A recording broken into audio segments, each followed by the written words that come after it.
Blood soaked the floor of the entire hallway laid out in front of me. I looked at all the bodies laying in pieces around me. How did I get here? I thought to myself. What's happening? Look at me. A voice said from behind me. I turned and saw a doctor in a lab coat. His face, a frozen, expressionless mask in front of me. His eyes had a glint of concern in them. Are you okay? Are you hurt?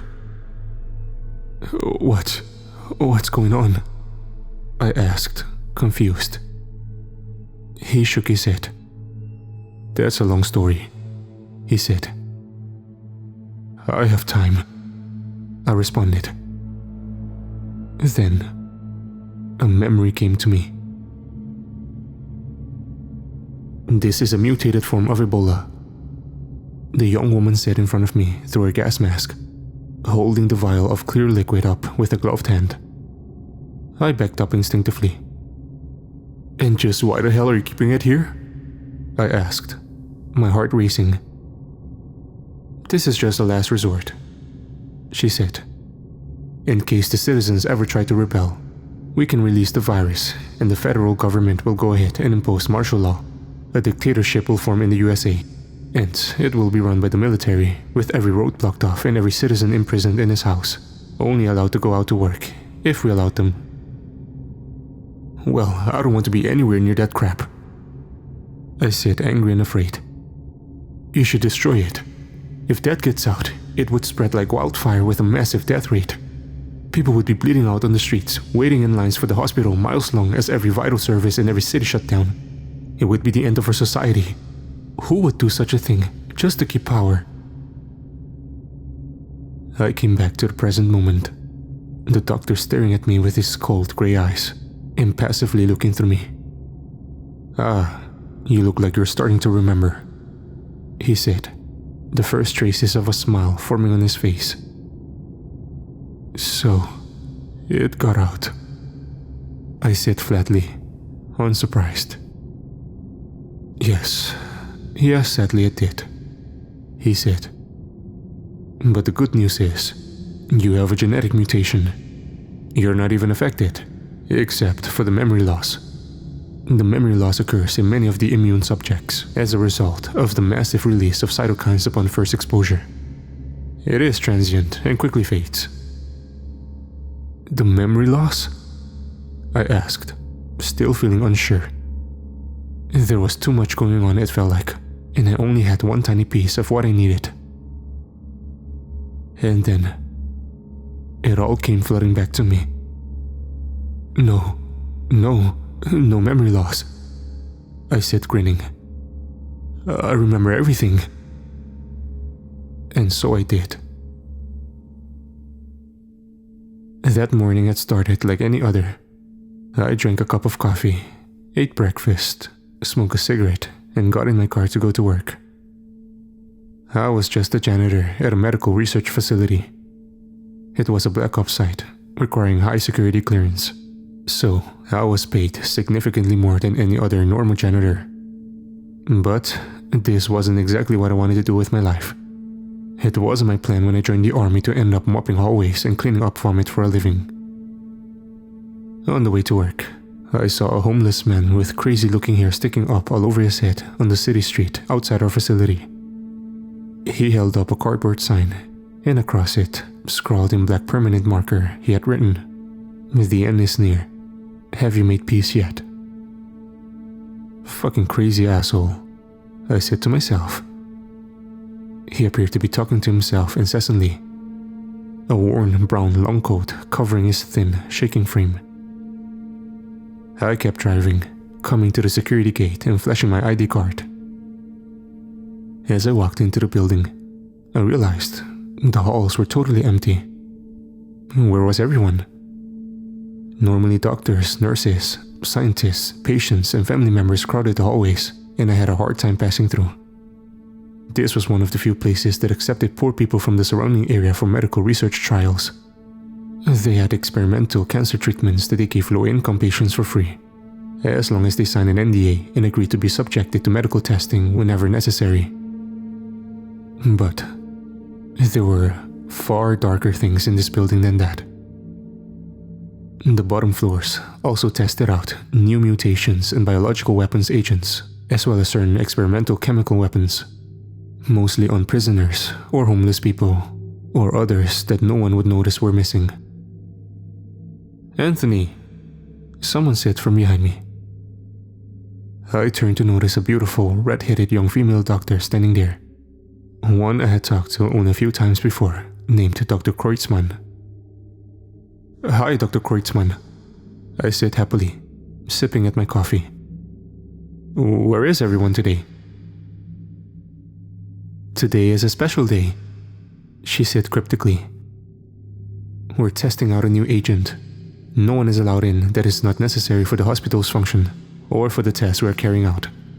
It is rated Category 5, so you know the drill." I did. Category 5 referred to the most dangerous bioweapons agents in the world. Smallpox, mutated forms of rabies that could spread through the air, bioengineered flu strains that cause bleeding from every orifice in most subjects, and other things even worse than the government like to keep concealed from everyday citizens. I felt suddenly anxious. I didn't like being around that stuff at all. The happiness I had felt as I drove in on this sunny summer morning drained out of me. Frowning at her, I nodded slowly. "Anyway, I'm sorry to say that this isn't purely a social call," Dr. Kreutzmann said to me, the corners of her lips turning into the faintest traces of a smile. "The other doctors and I involved in Agent Cali, which is the classified name for the substance, wanted to know if you could give us some extra help today, securing the patients and all. Some of them are bad people, Anthony, taken from the Islamic State or from the Supermax federal prisons across the country. We need as many hands on deck as we can get." "Is there a bonus involved?" I asked, looking directly into her eyes. Her smile widened. "Yes, we will add $500 to your paycheck for 8 hours work, on top of your usual hourly wage. An extra $500 for a single day's work. Will you help or not?" I thought about it for a fraction of a second. I really needed the extra money. My daughter just told me she needed braces, and I didn't have the thousands of dollars required for the trips to the orthodontist. I sighed. "Sure, $500. You got a deal," I said, shaking her hand. I followed her to the lowest floor of the building, 5 stories underneath the ground floor. We took an elevator requiring a special key and an optical scanner. I had clearance to go down there anytime I wanted to clean, but I tried to spend as little time down there as I could. The place was, in a word, creepy. On each side of the wall, cell after cell lay, each with an individual in it. Some had a Middle Eastern look with long beards. Others were Mexican or Central American with tattoos covering every inch of their body, even their faces. And a few looked like just regular working-class white guys with blank smiles and eyes that stared off into the distance. Those are probably serial killers, I thought to myself, resisting the sudden, absurd urge to begin laughing. All those eyes followed me and Dr. Kreutzmann down the hall. I felt my armpits growing sweaty, my forehead being covered in a slight sheen as my heart beat too fast in my chest. I hated being down here. Why did I need to do things like this to make extra money? The hall ended in a large laboratory the size of 30 or 40 of the cells across. Dozens of scientists and doctors in white lab coats were finishing the final preparations for the experiment, double-checking the labels on each vial, writing a few last words into the computers, preparing the gas masks and biohazard suits we would all wear that were necessary for any Category 5 agent trials. Within a few minutes, the final preparations were complete, and we were all in our gas masks and biohazard suits. Only the prisoners in the cells were still unprotected. Everyone gathered around the tall doctor in the middle of the room, looking like a SWAT officer with his gas mask and black plastic covering. I recognized him as someone I had seen around but never talked to. His name was Dr. Viserio, and he had a loud, booming voice and a natural leadership quality that allowed him to quickly take over any situation. He was also the hit doctor on Category 5 bioweapons agents, responsible for containment, human experimentation, and all other facets of learning about and containing such deadly substances. First, let me just say how proud I am of all of you, he said, looking around the room slowly. A few years ago, when we started this project, the idea of aerosolizing and mutating this amazing virus was just a pipe dream. But with all of your hard work, dedication, and commitment, we have made the impossible possible. We have come out ahead of schedule, ahead of budget, and now we have a working candidate for Agent Callie. The agent will be released in 30 seconds, the doctor said, looking at the watch on his wrist covered under a layer of clear plastic sleeving, his voice muffled and distant sounding through the mask. He pointed at the vents that led from the containment room at the right side of the laboratory to each of the cells on the floor. It is airborne and will be released via ventilation shaft to each of the prisoners. When that happens, we will open the doors and let them interact. We will take refuge in the auxiliary containment room. He pointed across the laboratory to the left side, where another room with bulletproof glass and oxygen tanks stood, and examine the subjects for any psychological or physical symptoms. We will keep video footage and take notes of all reactions, including the exact time in which subject they happen to. You will notice on the cameras that each of the subjects has a large number sewn into the front and back of his uniform. That will be how you will mark down each subject in the notes. Does anyone have any questions? No one did. Okay. Then, let's go, he said, ushering the crowd into the auxiliary containment room. A buzzing sound went off behind us in the main containment room on the other side of the laboratory. The agent has been released. You now have 60 seconds to get into the room and lock the door before each of the subjects is released from their cells. In case of danger, the auxiliary containment room has tranquilizer guns, as well as semi-automatic assault rifles with extra preloaded magazines along the back wall. Remember that information. It could save your life. As soon as we were all safely in the containment room and the door was locked behind us, a second buzzer went off. With a slamming sound, all the doors of the cells opened, and out stepped the subjects. Terrorists, rapists, murderers, serial killers, and gang members. All of them were men. A row of cameras showed every possible angle of every part of the laboratory, halls and cells in extremely high resolution. Countless computers recording every second of action and making copies for this vital trial. Dr. Kreutzmann grabbed my arm and took me to the side of the auxiliary containment room far away from the crowd, holding up a vial. "This is a mutated form of Ebola," she began saying, and the memory ended. I came back to the present moment, standing in the hallway with blood and bodies all around me. Both the doctor and I had taken off our biohazard suits and gas masks. We both had the mutation, and each of us knew it. We couldn't be infected. Only 5% of the population had the mutation that made them immune to Agent Callie. And he had specifically chosen me to come down and join the experiment after looking through the mutations in my DNA. I didn't even realize they had taken and sequenced my DNA when I started working here. But in the process of being hired, they took my fingerprints and saliva samples and had done more with the latter than I ever realized. "Did you follow all the rules?" Dr. Viserio asked. "You know I did," I said. "Why do you think we are the only two still alive?" "Okay, but do you remember the rules?" he said, smirking slightly. The sudden rush of so many memories had made me feel lightheaded and dissociated. I tried to think back, frowning. Then, More memories came flooding back. Some I didn't even realize I had forgotten. Rule number 1. Dr. Viserio said to all of us, speaking as loudly as he could to counteract the muffling effect of his gas mask. No one gets in or out. Anyone who tries to leave this place must be shot on sight. If this virus gets out, it will have a 90% death rate and kill billions of people. There will be no way to close Pandora's box once it is opened. Rule number 2. If the buzzer goes off, grab a rifle, open the auxiliary room containment door with that button. He pointed at a large red button next to the door, and shoot anyone that approaches. Rule number 3.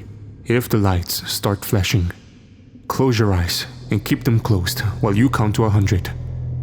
Agent Kelly is known to cause psychic powers in certain individuals, but they can only harm you or take control of your body if your eyes are open. In animal subjects, the psychic powers are fleeting and can be detected beforehand. We have added such detectors throughout every square inch of this floor. These psychic powers never last more than 100 seconds.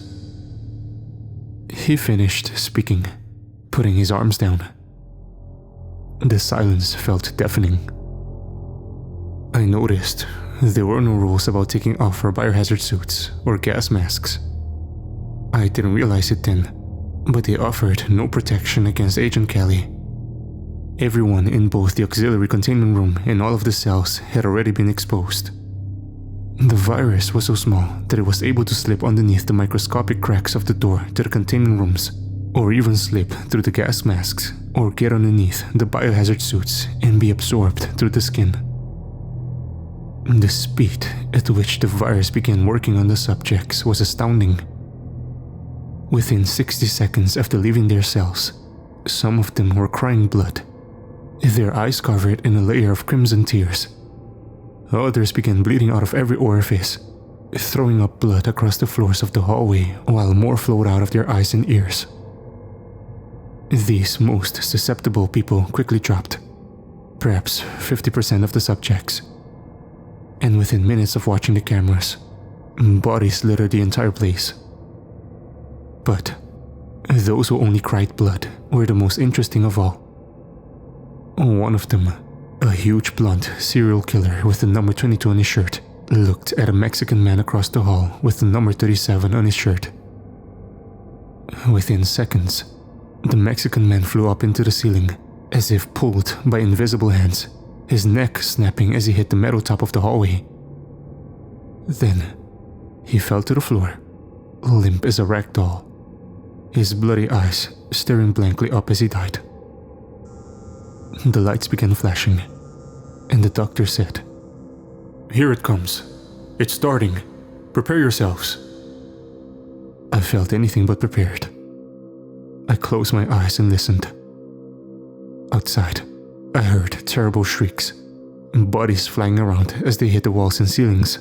The computers and medical equipment of the main laboratory began flying each way, as if a poltergeist had possessed the entire level. Focusing on my breathing and trying to calm my racing heart, I slowly counted to 100. I definitely didn't want to risk counting too fast and opening my eyes only to find it had only been 95 seconds instead of 100, and that now I was going to die from some bizarre psychic phenomenon of a poorly understood bioengineered virus. I opened my eyes and saw that most of the prisoners were dead. Some of them were in pieces, as if ripped apart by ropes or chains. Legs and arms littered each side of the laboratory floor. The door to the auxiliary containment room started to issue an alarm, then slowly swung open. "Who the fuck is opening the door?" a panicked voice cried from next to me. I couldn't see anyone near the red button, but as if done by a ghost, I saw it begin to press inwards. As it went all the way in, the door flew open, and outside the room stood a wall of 12 men, formed in a semicircle, all with crying bloody eyes. "Grab the guns," Dr. Viserio said. People began frantically running towards the tranquilizer guns and assault rifles on the back wall. Just then, the buzzer began frantically sounding as each of the men stepped forward in unison. At the same time, the lights began to flicker. What the fuck do I do now? I thought to myself, too petrified to speak. Do I close my eyes since the lights were flashing? Or do I shoot someone that came towards the containment room? How was I supposed to shoot with my eyes closed? I stepped in front of the crowd, closing my eyes, and began rapidly shooting towards the front door with the AR-15 I held in my hands. I had no idea whether I was hitting anything, but I heard a few bullets connect with meaty thuds. The roaring of the gunshots made my ears ring, and I heard countless screams from all around me.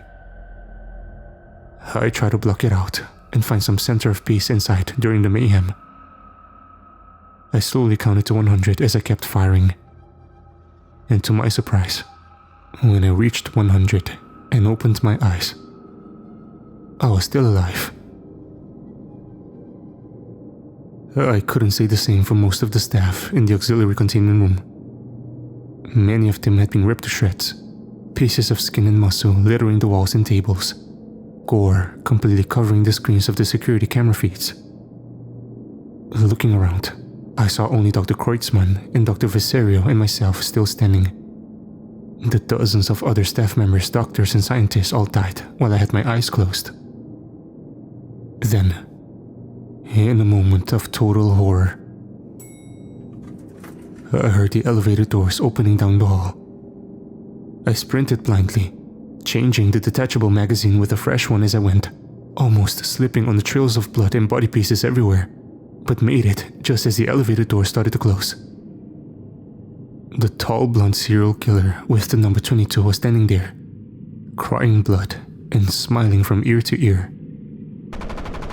I started shooting as fast as I could, and his head exploded just as the door closed. I sighed in relief, hitting the button to stop the elevator from ascending, where it would bring horrors unimaginable to the world above. Then, like a tidal wave, a total feeling of amnesia and memory loss overtook me.